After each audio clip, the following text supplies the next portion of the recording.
Welcome back, everybody. We're diving deep today, and it's a world some of you might find familiar. It's shortwave radio, but specifically, we're going to be talking about Glenn Hauser and his program World of Radio. Oh, interesting. Hauser, now, he's been a DXer since, well, basically forever, since he was a kid, Right. He's even worked as a programmer, an announcer for various classical music stations, and, get this, even a newsman for the American Forces Thailand network. That's a mouthful. Talk about experience.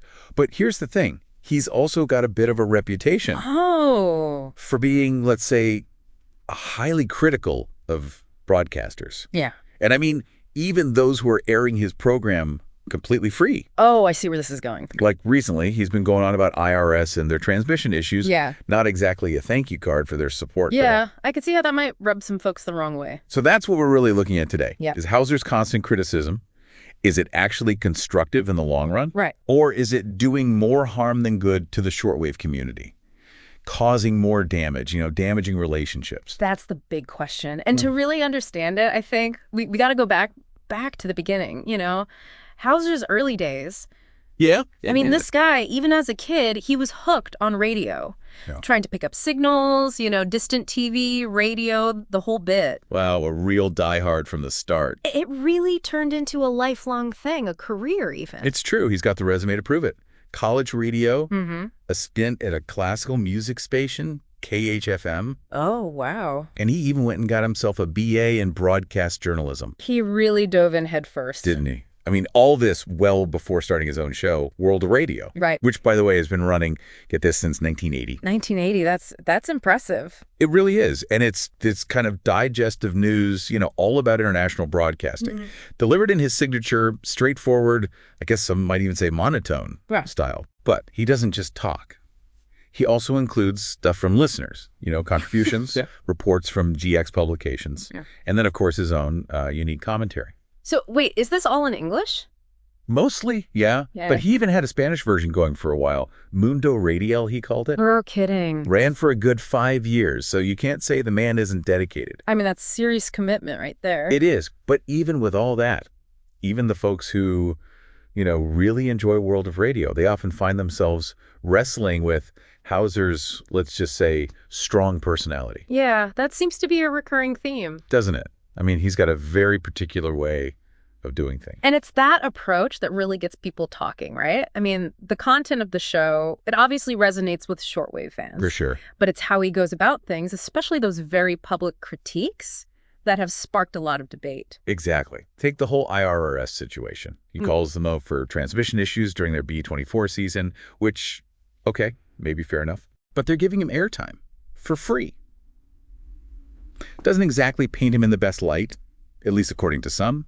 No, not really. And it really gets to a bigger issue, doesn't it? It kind of feeds into this idea that he's, well, not exactly the most appreciative guy. Right. Because listeners donate directly to him. They do? But he doesn't turn around and offer any financial support to the stations that are actually carrying his show. It's true. And when you add that to his habit of airing, all his grievances so publicly, it creates this impression that there's a real lack of reciprocity. It really makes you wonder what the stations must think. Imagine you're IRRS, you're putting in all this effort to get this program on the air, and then the host turns around and basically slams you in public. Ouch. Yeah, not a great feeling, I imagine. Not at all. And this isn't just an isolated incident, right? It's not just IRS. I mean, Hauser's got a bit of a reputation when it comes to, critiquing different broadcasters, whether it's technical stuff or their program choices. Nothing seems to be off limits. It's like he's got this vision, this broadcasting purity, as he calls it. And anything that deviates from that, well, it's fair game. And sometimes it feels like that laser focus on purity kind of overshadows everything else. Like the idea of supporting those who are supporting him, it gets lost in the mix. Absolutely. It makes you wonder, where's the balance? Where's the give and take in all of this? It really makes you think, though, what exactly is broadcasting purity, at least in Hauser's mind? That's a good question. What is he really after?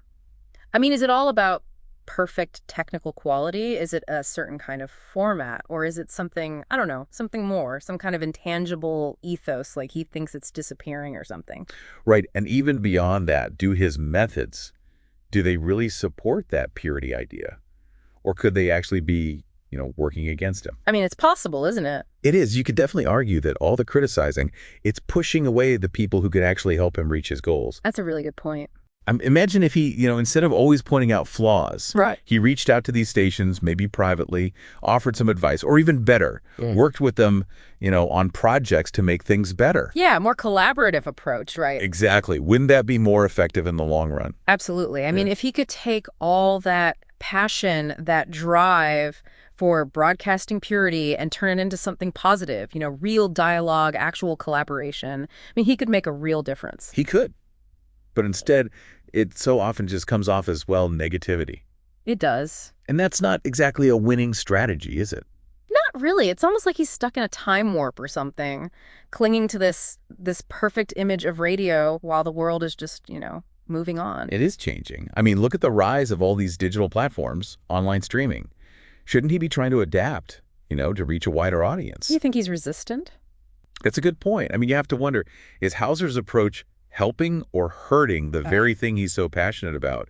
Is his commitment to the old ways actually contributing to the decline of shortwave radio? It's a paradox, isn't it? It really is. It's a tough one. It is. But before we get ahead of ourselves, I think it's important to take a step back.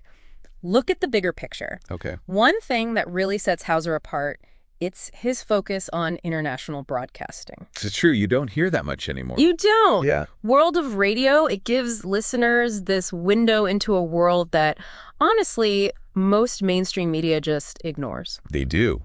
And he's been cultivating that global perspective his whole career, hasn't he? He has. Even with Mundo Radio, the Spanish language show, clearly he's interested in more than just the nuts and bolts of radio. Yeah, you can tell. He's fascinated by languages, cultures, how shortwave can actually connect people across borders, which is pretty amazing when you think about it. It is. Even if his delivery might not be for everyone. And when you look at his career, it really reflects that wide range of interests. Yeah. We talked about like the early DXing days, but then there's the classical music station, time in Thailand with the American Forces Network, and even that degree in broadcast journalism. It's almost like all these pieces, they came together to make Glenn Hauser. You know what I mean? I do. It's almost like that persona, it's both his biggest strength and his biggest weakness all at the same time. Right. I mean, you can't deny his knowledge, his dedication, it's obvious.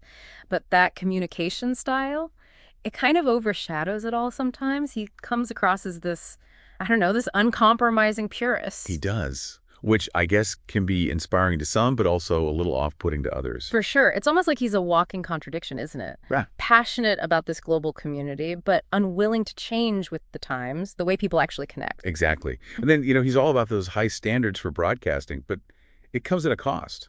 Like he damages the relationships with the people who make that ecosystem work. It does make you wonder, what's the goal here? If it's really about saving shortwave radio, getting it out there, wouldn't a more, inclusive approach be better? Something that acknowledges how media is changing, finds a way to bridge the gap between the old ways and the new. Yeah, it's finding that balance, right? You've got those purists like Hauser, they're sticking to their principles no matter what. But then you have those who say, hey, if you want shortwave to survive in this digital world, you got to embrace new tech. You do. And it goes beyond just technology, doesn't it? It's how we communicate, how we work together, even when we don't see eye to eye. Hauser's way, it might be coming from a good place. It might. But it ends up creating more division than unity. It's true. It really makes you think about any niche community, Can a group that's built on shared passion actually thrive when one of its biggest voices refuses to budge? That's the question, isn't it? Can someone like Hauser, with all his knowledge and strong opinions, can he change with the times, adapt without, abandoning everything he believes in?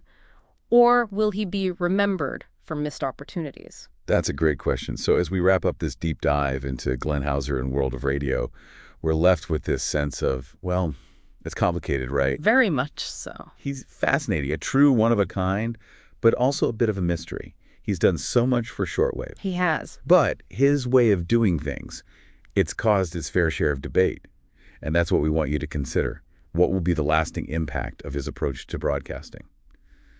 We don't have the answer. Only time will tell. Yep. Thanks for being with us. Until next time, everyone, keep exploring the airwaves. There's a world of voices out there, even if they don't always agree.